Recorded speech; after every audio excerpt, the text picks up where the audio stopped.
Even in illness, there is no danger. The only danger we have is being obstructed by our own fear and becoming uh, obstructed from doing what we want to do and living our lives. Now, this series of images will help us to understand the relationship between our emotion and our field of consciousness. This large yellow circle is our field of consciousness, our awareness. And the emotion here is small, as you can see, in comparison with our field of consciousness. We are fearing, but we would call it feeling uncomfortable. It is small. The fear is small in relationship to our field of consciousness. There's a large part of our consciousness which is free from this uncomfortable feeling. Now, as that grows, we could call that concern. And so the area of our consciousness, which is held or being occupied by the emotion, is larger. We are still okay. There's a large part of our consciousness which is free from this fear, which we would now call concern. You could call it other things also. And then we see here our this field of consciousness is the emotion is growing, and it would be called nervousness. I'm nervous now. I'm not just concerned. I'm nervous about this. And the amount of my consciousness which is occupied is larger. And then that can grow into anxiety. So I'm feeling anxiety. And that's a larger portion of my consciousness, which is being affected by my emotion. And then I begin to have fear, in which a very large portion of my consciousness is being engaged in this emotion. So it's actually really affecting me now. I'm feeling it physically, emotionally, mentally. It's difficult for me to focus on other things because such a large portion of my consciousness is being affected. And then at some point, that emotion could just fill my all of my field of consciousness, and that we would call panic. And here there is no portion of my consciousness which is free from observing what is happening.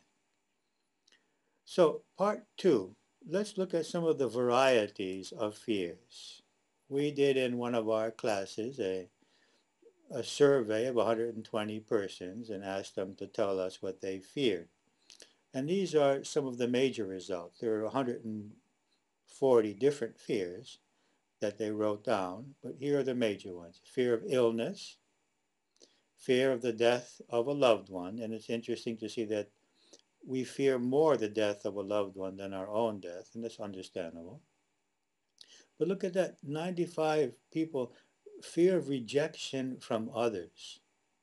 So our fear of death and our fear of rejection are almost equal. So it's the fear for the physical body, and rejection is like death to the ego. So it's the fear of the death of the physical, and it's the fear of the death of the ego. War, 92. Economic insecurity, that might increase now. That survey was done about 20 years ago. Violence, 88 persons. Death, 85. And criticism, again, we see that criticism and rejection and death going together here. We're fearing criticism as much as fearing death. And loneliness. And we fear criticism because we fear that rejection and criticism will lead us into loneliness. This is one of our greatest fears, which is ultimately created by our sense of separation from the divine and our inability to experience our connection with the divine, with the universe, and thus with all other beings. And so we seek out ways to cover up those feelings of loneliness by creating perhaps superficial relationships sometimes and becoming quite attached. Earthquake, 77 persons, and snakes, or perhaps even other animals, 73. So let's break them down into different kinds of fears. First of all, we have fear of spiders, insects, and all kinds of animals. That we fear that these insects or animals might do danger to us. They might harm us. And then we have the claustrophobia, that is the fear of closed spaces. Many people have these. My personal perception is that many people who have this kind of fear may have been buried alive in previous lives. They were probably dead and then woke up in the um, casket and experienced that very unpleasant feeling. So the fear of closed places. And then, of course, we have the fear of the dark. Most people are afraid to walk in total darkness, the fear of the dark, which is basically another expression for the fear of the unknown, because whatever is in the dark is unknown. So we can imagine various fearful beings or whatever it may be in the dark. So the fear of the dark and fear of the unknown. Now, we could have fear of the other sex, fear of getting into a relationship with the other sex, fear of being hurt, of being controlled, of being abandoned, of being rejected. So it's another fear that many people have, fear of a close relationship with the other sex. And then we have the fear of failure, the fear of not succeeding, that we experience that first of all in school, in high school, and perhaps in university, and then perhaps in our work environment, the fear of failing, of not succeeding, and thus, of course, the fear of not being worthy or of not getting the money we need. Fear of failure is a cause that causes many people not to try out new things in their lives and not to be able to manifest their abilities and whatever they have in them. It's an obstruction to the manifestation of our inner abilities. And then we have the fear of heights. Um, I could never walk what this guy is walking now, that's for sure.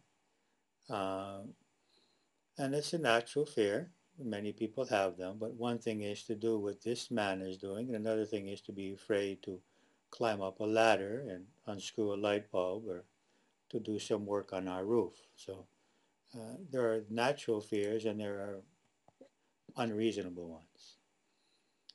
And then perhaps our greatest fear, the fear of rejection, of criticism, and of anger. And this stems from our childhood years when we were not aware of our true self-worth, when we actually were dependent on those that may have rejected or criticized us or become angry with us, and we had natural reason to be afraid. Today, there is no reason to be afraid of rejection as adults, I'm saying, criticism or anger. So this is a child-based programming that we will need to overcome. We are, unless the other person is physically violent, we are in no danger if they're rejecting us or criticizing us. And then there are some people who have a fear of flying, um, and the statistics are that you're as safe in an airplane as you are in a car. But this sense of lack of control, that we cannot control what's happening in that airplane, causes some people to experience anxiety with the idea of flying. And then some people have a fear of microbes. They fear becoming ill. They become obsessed with using alcohol to clean all of the things around them, to washing their hands, being afraid of touching people or objects. And this is really a nightmare for these people because microbes are obviously everywhere.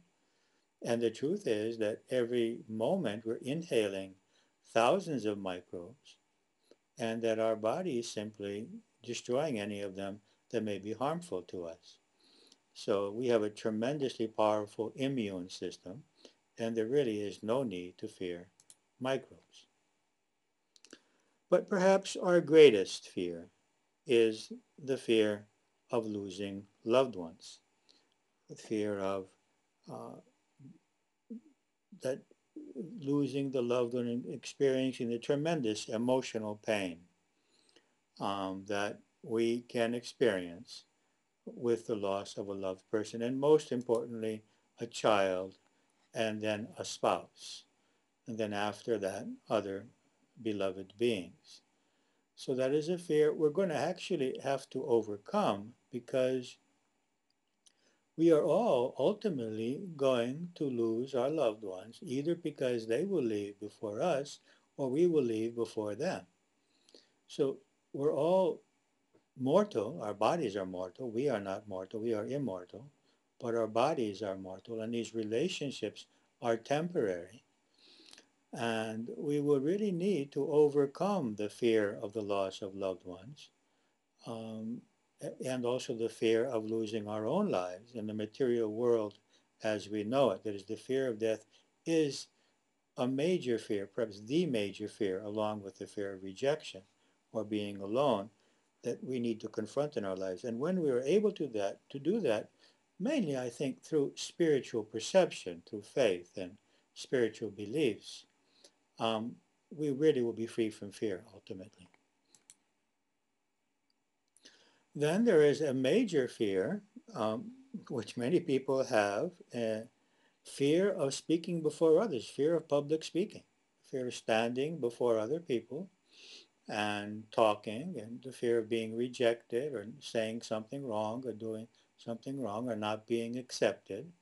This also probably has its roots in our childhood years and the classroom. If we had to stand up and if we were humiliated or we made a wrong answer. So this is a very major fear that many people need to confront, or perhaps many people do not need to confront. They may have it, but not need to confront it because they don't have the occasion or the need to speak before others. So this is another fear. And then we have the fear of loving and the fear of being loved. Um, and that is because we have associated love with fear, with pain. We have been hurt in our lives when we have loved. We actually, if we investigate it philosophically and spiritually, we will understand that we were not hurt because we loved, but because we wanted to be loved back.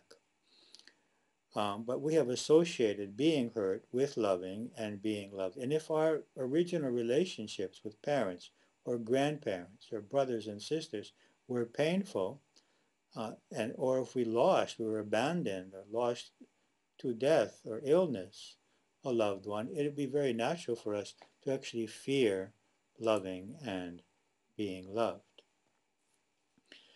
And then there's another fear that some people have, and that is the fear that our love partner might find someone else and that they may love someone else. And this is also a very painful experience for most people, unless they have a tremendous amount of self-acceptance and self-confidence or a deep belief in the fact that life gives us only those experiences that we need for our spiritual growth process. And if they're able to continue loving their partner, even though they have done this, but this